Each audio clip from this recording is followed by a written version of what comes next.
Hi guys, welcome to my YouTube channel, and in today's video we are going to learn about percentage composition, empirical and molecular formula of molecules.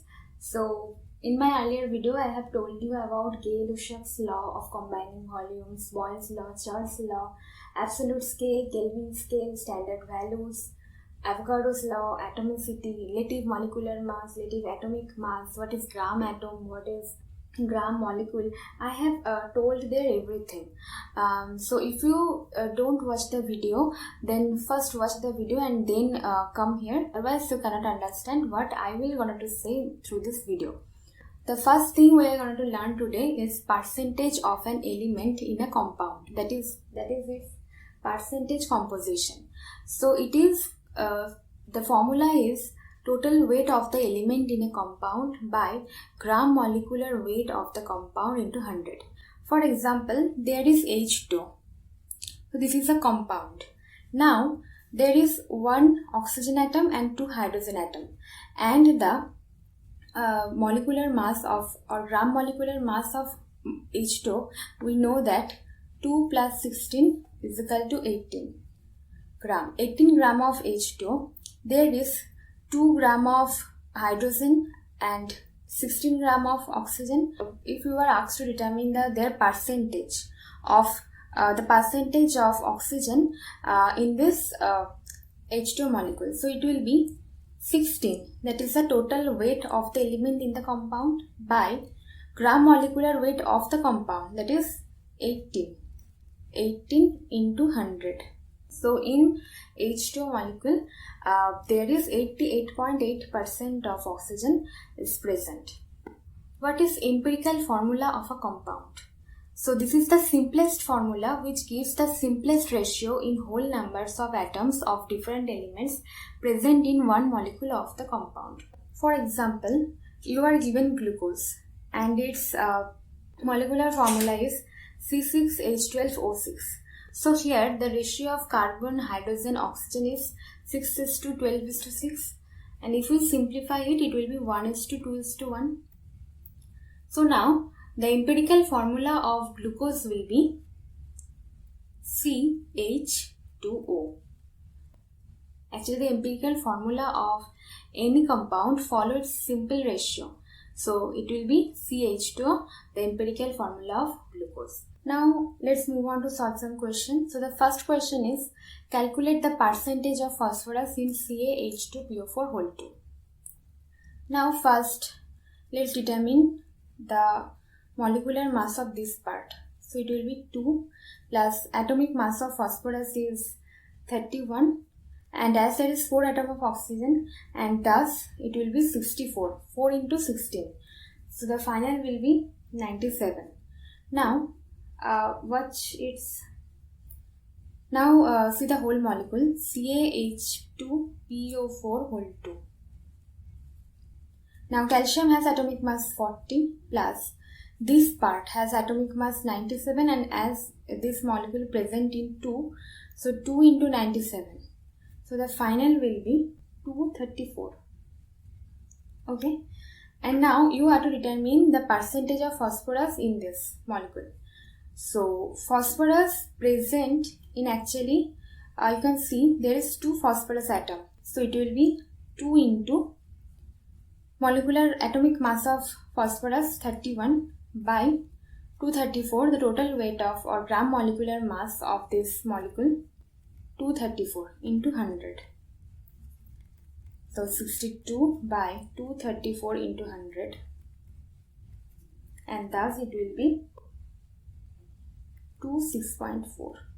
So this is the percentage composition, or you can say simply that there is 26.4 gram of phosphorus present in 1 mole of CaH2PO4 2. Now the next question is, calculate the mass of iron in 10 kg of iron ore which contain 80% of pure ferric oxide. Now ferric oxide Fe2O3.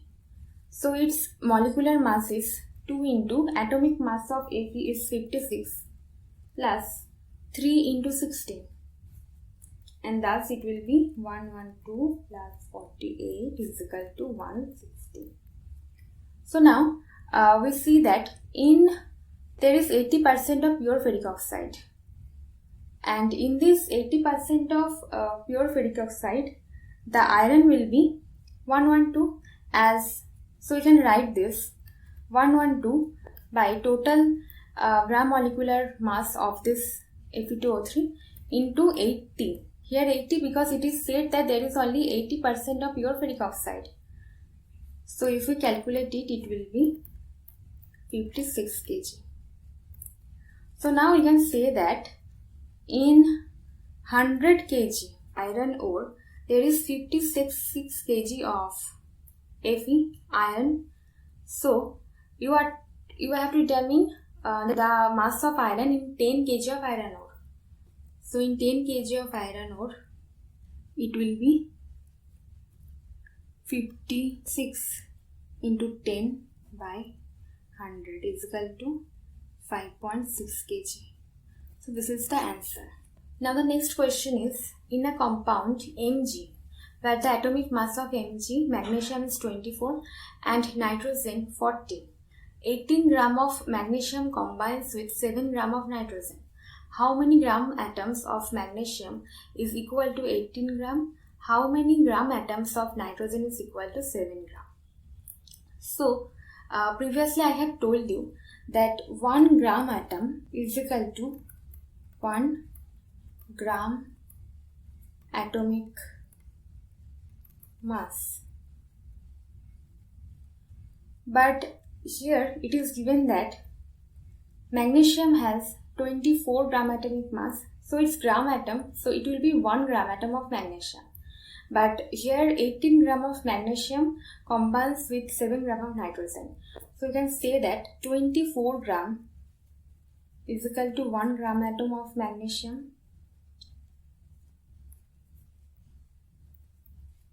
So 18 gram of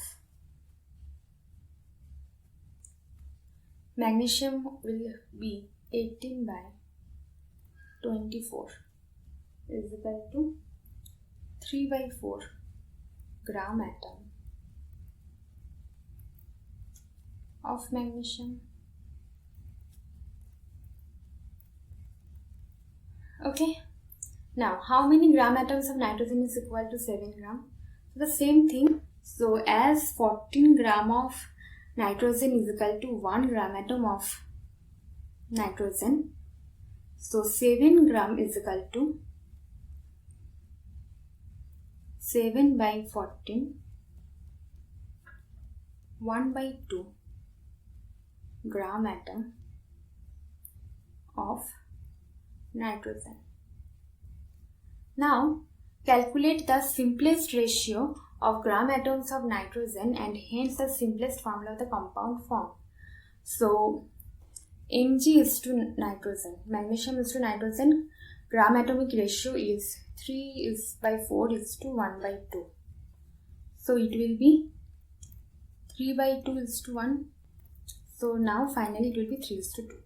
So gram atomic ratio of magnesium and nitrogen is 3 is to 2. Simplest formula of the compound form will be Mg, as this ratio indicates that there is 3 atoms of magnesium present in this compound. So it will be Mg3 N2, 2 atoms of nitrogen present in this compound. So the simplest formula is Mg3N2. Now the next question is, a compound has oxygen 61.32%, sulfur 11.15%, hydrogen 4.88% and zinc 22.65%. The relative molecular mass of the compound is 287 AMU. Find the molecular formula of this compound assuming that all the hydrogen is present as water of crystallization. So now previously I have told about what is percentage composition, how it is to be determined. But here it is percentage composition has been given. Now for oxygen we can write that percentage composition of oxygen is 61.32 and atomic mass of oxygen is 16. Now we can say that 16 AMU or you can say 16 gram is the mass of one atom of oxygen. So what is this 61 of 32 will have? How many oxygen atoms? So we can find that 61.32 by 60 is equal to 3.83. Now for sulfur, percentage composition is 11.15. Its atomic mass is 32, and thus it will be 0.34. Then finally hydrogen. So hydrogen has a percentage composition 4.88. Its atomic mass is 1. So it will be 4.88. Now for zinc, percentage composition 22.65. Atomic mass is 65. And thus it will be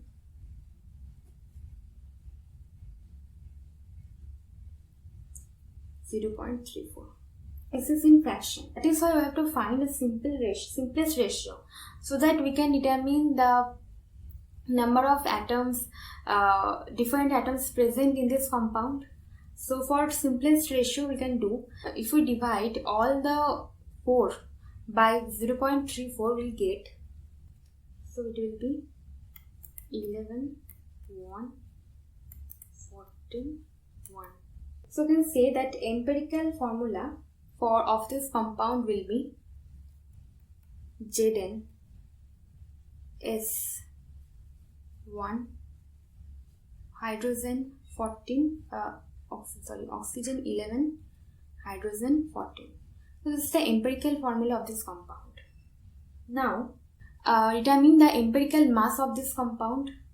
So Zn 65 plus sulfur 32 plus oxygen 11 into 16 plus hydrogen 14. So it will be 287. So we can say that empirical mass of this compound is 287, and similarly it has been given that the relative molecular mass of the compound is also 287. So the final molecular formula of this compound will be ZnSO4 7H2. But why is it 7H2?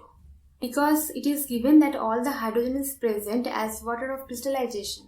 That is why 7H2, because 14, there is 14 hydrogen atom, so we can write it like that. And as there is water molecule is present in this compound, it is why water composed of hydrogen and oxygen, so we have to put oxygen.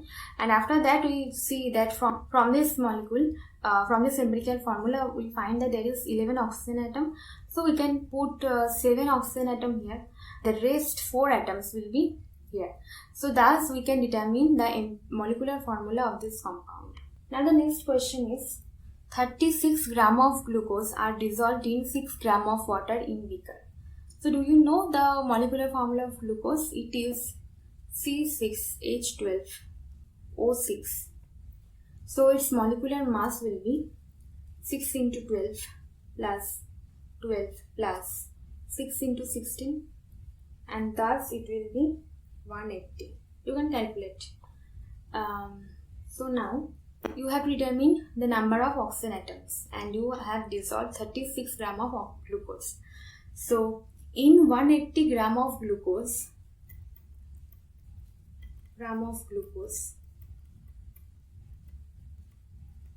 there is 6.023 into 10 to the power 23 number of oxygen atoms. Now we can simply say this as N0, Avogadro's number, and so in 36 gram of glucose there will be N0 into 36 by 180. So we can write 36 as 18 into 2, and thus it will be 10 and 5. So this will be N0 by 5. Sorry, I have done a mistake. In 180 gram of glucose there is 6 into, actually there is 6 moles of oxygen atoms. So it will be 6 into 6.023 to 10 to the power 23 number of oxygen atoms. So finally it will be 6 by 5 N0. Now the next is 6 gram of water is there. So we know that water has oxygen atom, and in 1 mole of or you can say 18 gram of H2O, 1 mole of H2O or 18 gram of H2O, there is 1 mole of oxygen atom, and that is N0 number of oxygen atoms. So it is given that there is 6 gram of water is given on this beaker. So in 6 gram of H2O there will be N0 into 6 by 18. N0 by 3 number of oxygen atoms. So finally the answer will be 6 N0 by 5 plus N0 by 3 is equal to 6 by 5 plus 1 by 3 N0. 23 by 15 N0. 23 by 15 into 6.023 into 10 to the power 23 number of oxygen atoms. So this is the answer, calculate it. Now the next question is 1.4 gram of calcium oxide is formed by the complete decomposition of CaCO3. Then the amount of CaCO3 taken and the amount of CO2 formed will be. So you know, when we decompose CaCO3, I have told this in your acid-base chapter, and that when we decompose any carbonate, it will be one metallic oxide and there is the emission of carbon dioxide. So if you don't watch the video, please watch and then come here. So as CaCO3, calcium carbonate is in solid state and calcium oxide is too in solid state. Actually it is a white, or you can say greyish white solid, CaO, calcium oxide. So we cannot consider Gay-Lussac's law of or combining volume over here. So what we can do? So we can say that 1 mole of CaCO3 decomposed and thus produce 1 mole of calcium oxide and 1 mole of CO2. But here it is given that there is 1.4 gram of CaO. So we know that 1 mole of CaO, calcium oxide, is equal to calcium 40 plus 16 is equal to 56 gram of calcium oxide. So 56 gram of calcium oxide is equal to 1 mole. So 1.4 gram of calcium oxide is equal to 0.025 mole. So now we can say that CaCO3 decompose and produce 0.025 mole of CaO. So in this reaction, as the ratio of reactant and product are same, so that is 1:1:1. So you can say that 0.025 mole of CaCO3 decomposed to produce 0.0025 mole of CaO and 0.025 mole of CO2. And it has been asked that what amount of CaCO3 taken. So we know 1 mole of CaCO3 is equal to 40 plus 12 plus 3 into 16, and it will be 100. So 0.025 mole of CaCO3 equal to 100 into 0.025 is equal to 2.5 gram. And finally CO2. So 1 mole of CO2 is equal to 12 plus 2 into 16 is equal to 44. So 0.025 mole is equal to 44 into 0.025, and thus it is 1.1 gram. So the final answer will be that the amount of CO2 taken is 2.5 gram and the amount of CO2 formed is 1.1 gram. Now the next question, this is the last question of today's video, and this is the most easiest question and it has been asked in your previous year exam. So the first thing is, oxygen oxidizes ethylene to CO2 and H2O as shown by the equation. What volume ethylene gas at STP is required to produce 8.4 dm cube of CO2 at STP? So from this equation, as there is all the elements are in gaseous form, so we can say that 2 mole of C2H2 or ethylene combines with 5 moles of oxygen and produce 4 mole of CO2 and 2 mole of water.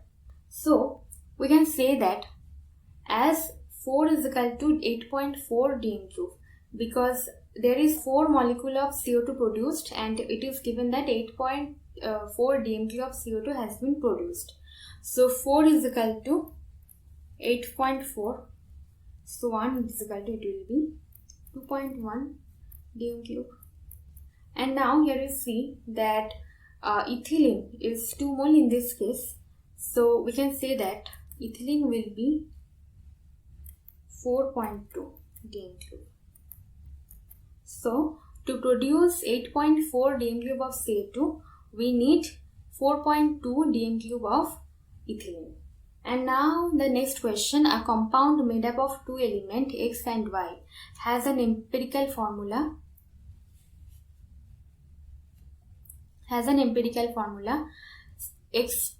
X to Y. If the atomic weight of the X is 10 and Y is 5 and the compound has a vapor density 25, find its molecular formula.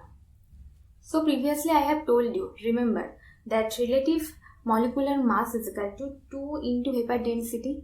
So as there is vapor density is given, so we can say that RMM or relative molecular mass of this compound will be 2 into 25, that is 50.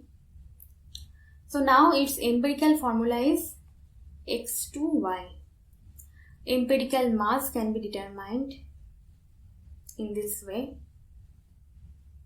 as it is given that X has atomic weight of 2, so it will be 2 into, X has atomic weight of 10, so it will be 2 into 10 plus Y 5, so it will be 25. So actually the formula is molecular mass is equal to N into empirical mass. Now molecular mass is 50 and empirical mass 25, so it will be N is equal to 2. Now listen to me carefully. Why this formula? Molecular mass is equal to N into empirical mass. Because you know empirical mass is we get from empirical formula, and empirical formula of a compound is the simplest formula which gives the simplest ratio in whole numbers of atoms of different elements present in one molecule of the compound. And what is empirical formula? I have given you an example already for glucose, and molecular formula is the actual number of atoms of different elements present in one molecule of this compound. For example, in glucose, I have told you there that its empirical formula will be, as the ratio of carbon, hydrogen and oxygen is 1:2:1, hence its empirical formula will be CH2O. But its molecular formula, as this is the actual number of atoms present in this glucose molecule, as it has 6 atoms of carbon, 12 atoms of hydrogen, 6 atoms of oxygen, so actual number of atoms, so it will be its molecular formula. But this is the empirical formula that we are using by simplest ratio of all the elements of all the atoms present in this compound, and thus it is CH2O. Now how we will get a molecular formula if empirical formula of glucose has given? So for this we have to multiply it with 6, and thus it will be C6H12O6.